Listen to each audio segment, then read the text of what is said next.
जोरदार तालियां एक बार माननीय विधायक साहब के लिए। आप लोगों को शायद पता है या नहीं, मैं आप लोगों को बताऊं कि स्वर्गीय रूहानी जी जब इस क्षेत्र में आए और छावनी से चुनाव लड़ने के बाद उन्होंने काम संभाला, तो उन्होंने एक संकल्प लिया कि वो बच्चे जो गरीब हैं, जो पढ़ नहीं पा रहे हैं, अगर उन्हें हम कोई सहायता दे सकते हैं तो उन्हें किताब, कॉपी, पुस्तक, बस्ता, वो सारी चीज़ें प्रोवाइड कराने का काम उन्होंने शुरू किया। और उसके बाद जब वे नहीं रहे तो फिर उस संकल्प को दोहराने का काम माननीय रूहानी जी कर रहे हैं। तो जोरदार तालियां इसके लिए। अच्छा, ये भी एक उसमें प्लस पॉइंट है कि इसका श्रेय नहीं लेते हैं, इसके पीछे की कोई खास वजह नहीं। जो आवश्यकता है जिसको, उसमें श्रेय की आवश्यकता मैं नहीं समझता। और जब 1993 में मैं अपने पिताजी को दादा, सब लोग दादा ही कहते थे इसलिए दादा कहते थे, कैंट विधानसभा कांग्रेस के कब्जे में रहती थी और कभी आज तक भारतीय जनता पार्टी वहाँ से जीती नहीं थी। तो जब उनने वहाँ की स्थिति देखी तो बहुत सारे ऐसे बच्चे जो इसलिए स्कूल नहीं जा पाते थे कि उनके पास बस्ता, कापी, किताब और फीस भरने के पैसे नहीं रहते थे। उस पीड़ा को दादा ने समझा और बिना श्रेय के उन बच्चों को चिन्हित करके उन बच्चों के लिए अपने मित्र मंडली के सहयोग से कापी, किताब, बस्ता इकट्ठा करके और उनको कापी, किताब, बस्ता और फीस भरने का कार्य प्रारंभ किया। तब कैंट विधानसभा में 46% शिक्षा के क्षेत्र में स्थिति थी और 5 साल बाद वो स्थिति ऐसी बदली कि 92% बच्चे स्कूल जाने लगे और कापी, किताब, बस्ता बांटने का ये फर्क महसूस हुआ और उसको निरंतर जारी रखा। लेकिन आपके जो विरोधी हैं वो कहते हैं कि ये सबसे वोट हासिल करने का सस्ता जरिया है जिसका इस्तेमाल हो रहा है और उसके कारण ये हुआ है कि छावनी बहुत मजबूत हो गया है रूहानी परिवार के लिए। क्या मजबूत हो गया है? छावनी आप लोगों के लिए गढ़ बन गया है, किला बन गया है। अब उनकी सोच जो भी हो, लेकिन अगर ये सोच सिर्फ चुनाव और वोट के कारण होती तो चुनाव के 1 वर्ष पूर्व प्रारंभ होती। ये प्रक्रिया निरंतर 5 वर्ष जारी रहती है और मुझे इस बात का गर्व है कि जो परंपरा दादा ने प्रारंभ की थी और मुझे उस परंपरा को निरंतर हम जारी रखे हुए हैं बिना किसी स्वार्थ के बिना किसी वोट के भाव के कारण। जोरदार तालियां इसके लिए। और ये परंपरा आपके परिवार के बच्चों को शिक्षित कर रखी गई, ये इसलिए बहुत ज़रूरी भी है। अब एक और आरोप लगता है, अब उसे आप आरोप समझ लीजिए या फिर उसे चर्चा का विषय समझ लीजिए। अभी जब हाल ही में आप चुनाव जीते तो ये कहा गया कि भाई साहब अब छावनी में आप संकल्प छोड़ दीजिए, छावनी तो बीजेपी की हो गई है और अशोक जी वहाँ से हमेशा विधायक बनते रहेंगे।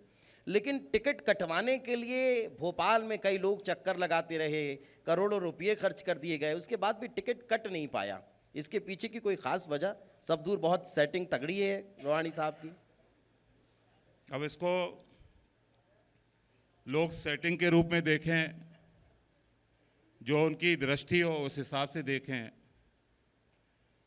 एक ही सेटिंग है हमारी, वो है सेवा, हर बात का जवाब काम, और वही हमारी सेटिंग है। इसके अलावा हमारी कोई सेटिंग नहीं है। तालियां, क्योंकि ये बहुत महत्वपूर्ण। और देखिए, मैं सभी ऐसे सवाल पूछूंगा जो आप लोगों के मन के हैं, आप लोगों की जिज्ञासा के हैं, और रूहानी साहब बड़े बेखूबी और बड़े बिंदास अंदाज में जवाब भी दे रहे हैं मुस्कुराते हुए।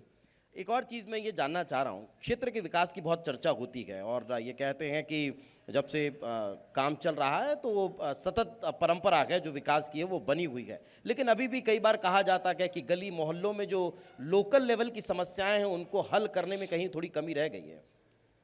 किसी भी जनप्रतिनिधि को अपने विकास कार्य से और अपने कार्य से कभी संतुष्ट नहीं होना चाहिए और हम भी संतुष्ट नहीं हैं। हम निरंतर विकास कार्य को जारी रखते हैं। हमारा 2025 दिसंबर का संकल्प है।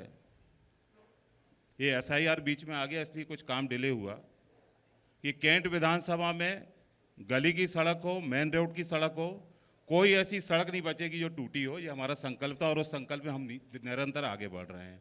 दादा के समय की बनी हुई सड़कें कुछ अभी खराब हुई, उनको भी हमने निरंतर बनवाया और ये निरंतर चलने वाली प्रक्रिया है। नई नई कॉलोनियाँ हमारी विधानसभा में बनती जा रही हैं।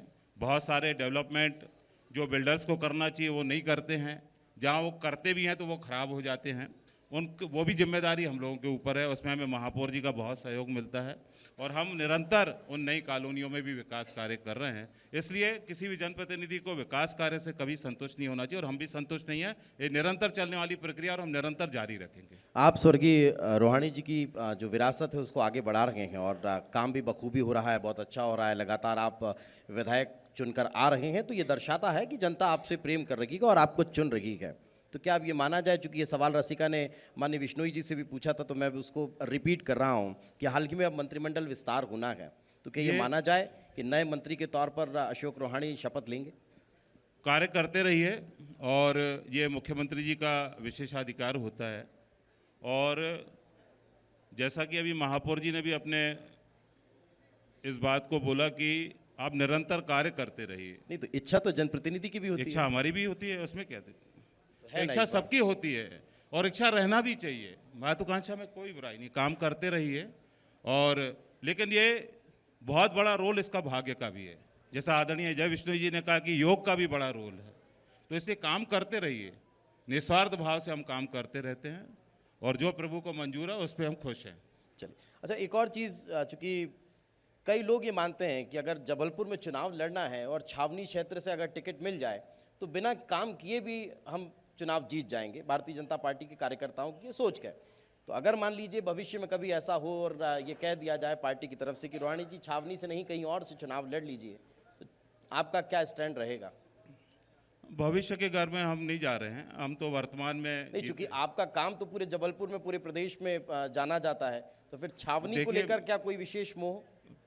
पार्टी का एक मैं कार्यकर्ता हूँ। पार्टी का जो जहाँ जैसा आदेश रहेगा, अभी मैं वर्तमान में यहाँ खुश हूँ और मेरी इच्छा, जो हमारी भावनाएं कैंट विधानसभा से एक आत्मीयता के साथ पारिवारिक रूप से कैंट के हर घर से जुड़ी हुई हैं। जो रिश्ता मेरे पूज्य पिता श्री कैंट विधानसभा के परिवारों के साथ जोड़ के गए हैं, मेरी इच्छा है कि उन रिश्तों को निरंतर मैं निभाता रहूं। यही मेरा संकल्प है। चलिए, बहुत बहुत धन्यवाद माननीय रोहाणी साहब हमारे साथ चर्चा में जुड़ने के लिए।